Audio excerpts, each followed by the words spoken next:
Alright, so what's going on? I just got my Astro today. Really exciting.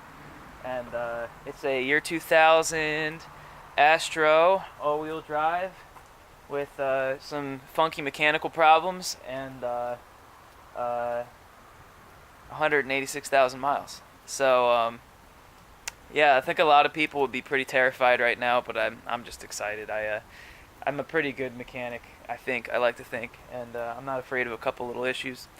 So it just rained pretty thoroughly. So what I'd like to do right now is actually check for leaks.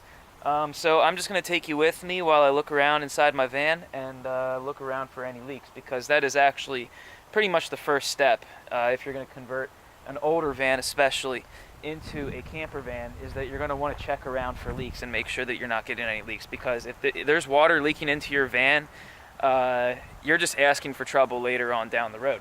So let's do it. So the first thing I'm going to check is going to be the seals around all the doors. So I'm looking around and it looks like we're pretty good here. I don't see any water coming in anywhere along there. Just gonna check down in there, check inside the door jamb. Looks real good to me. Alright, so check the sliding door. Alright, so there's a little drippy drip right there, but I don't think that's anything. I think that just happened. And yeah, I really do not see anything. Just take a gander at the roof. I don't see anything on the roof being an issue. Yeah, so this van came with these awesome drawers. They're like really long. I was thinking maybe taking these drawers, removing that drawer, and then putting this box like going this way, and then I could maybe cut off this like dry sink like thing and put a cushion on here, and this could be like a little bench that has tons of storage. I would have to either maybe point this forward so that I could pull it out forward, or I could like cut out the back and then have it like somehow be able to slide both directions. And that would probably make it pretty dope. Yeah, so with the Astro, there's really not a whole lot of space to do things. I really didn't want a big van, better gas mileage, and I actually thru-hiked the Appalachian Trail, so I don't really feel like I need that much space. I've lived out of a backpack for 5 months, and it's actually pretty easy to carry your entire home on your back. So now I have a entire, like, this is a lot of space for me, in my opinion. So yeah, like, this van actually came with some awesome freebies. It came with this cooler, which is probably going to be my my water tank. I might modify that to be my water tank. It's only 5 gallons, but I don't think I need more than that. And shelving. This is an alternator that the dude let me have. There's some like patch kits and stuff. There's a tire repair kit. That's awesome. Got some little buckets. Got some various chemicals, sealers, paints, and sprays. Free freaking camp chair, and some plastic doohickeys, I don't know. We got some rocks, some free rocks, bro. A bag of trash, and like a chain, like some kind of chain, like a bike chain or something. I don't know, whatever that is. It came with that fluid tank. Oh my god, it came with a fluid tank. I could use this as a gray water tank, dude. Dope. 16 quart, that's what? 4 gallons. That'd make a pretty good gray water tank. I could literally just strap that thing up under the bottom and then just plumb a pipe into there, drill that out and plumb a pipe in there. Yeah, I'm just kind of thinking out loud right now. I should be checking for leaks, really. So anyway, checking for leaks. I don't see anything going on up here. I heard from, so if you don't know who Into the Mystery 13 is, and you are interested in van dwelling or building your own van or anything like that, you need to go check him out, because he's actually got a Chevy Astro as well, and he's way more developed and has a better channel, and he's really doing it, man. So I would suggest you go over there and check him out. But yeah, we're looking real good. I don't see anything.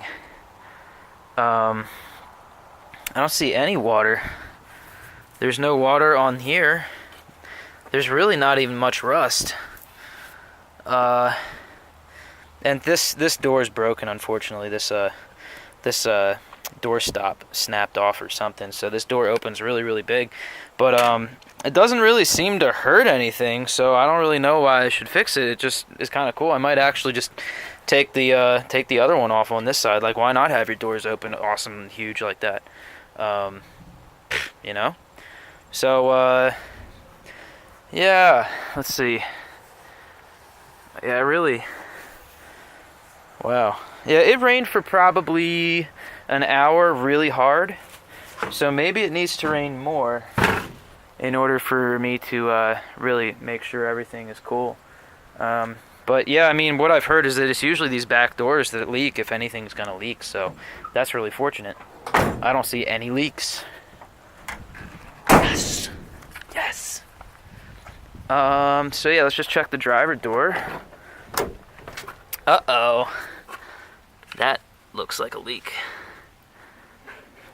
Yeah, that's definitely something going on there. Look, that's water damage. And I bet that's what all this is water damage. Yeah, that's definitely not good under there.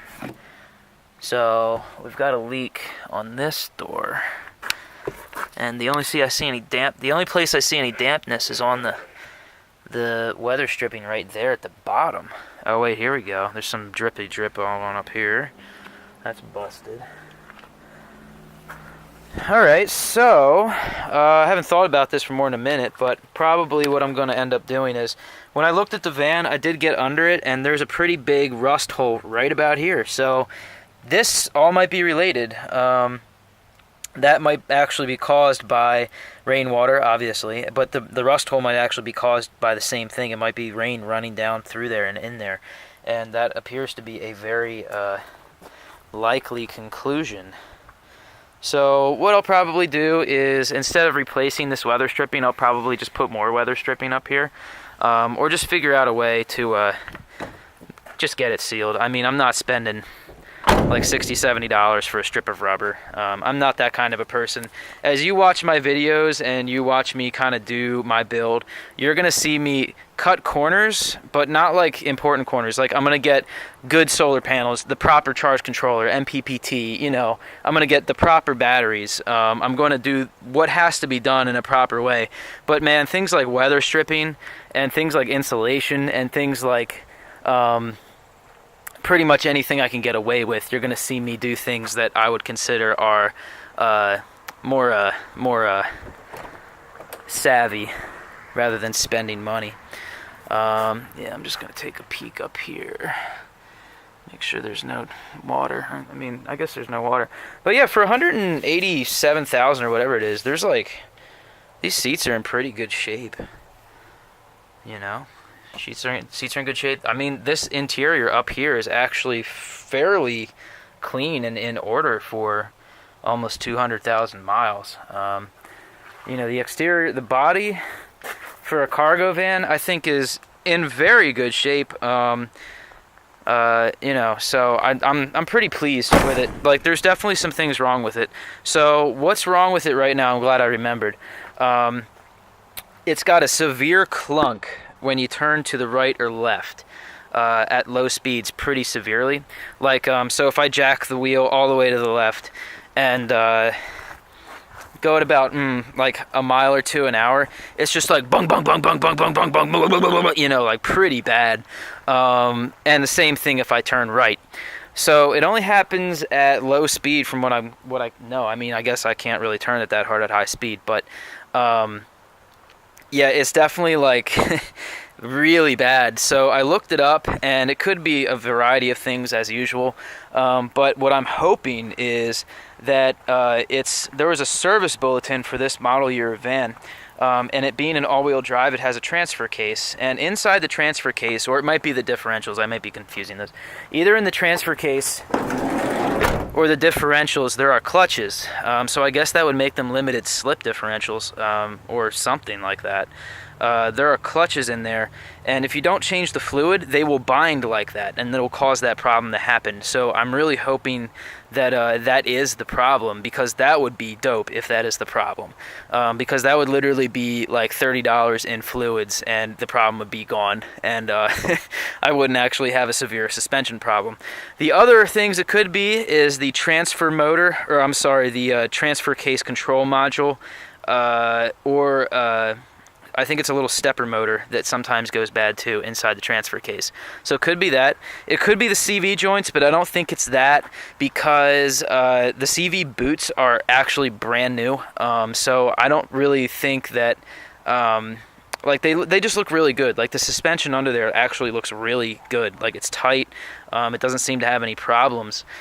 The only other thing it could be is, I don't remember what portion of the suspension, I think it was like the sway bar links or something, that they can actually pit their mounting point to the point where the sway bar links will shift up and down sometimes.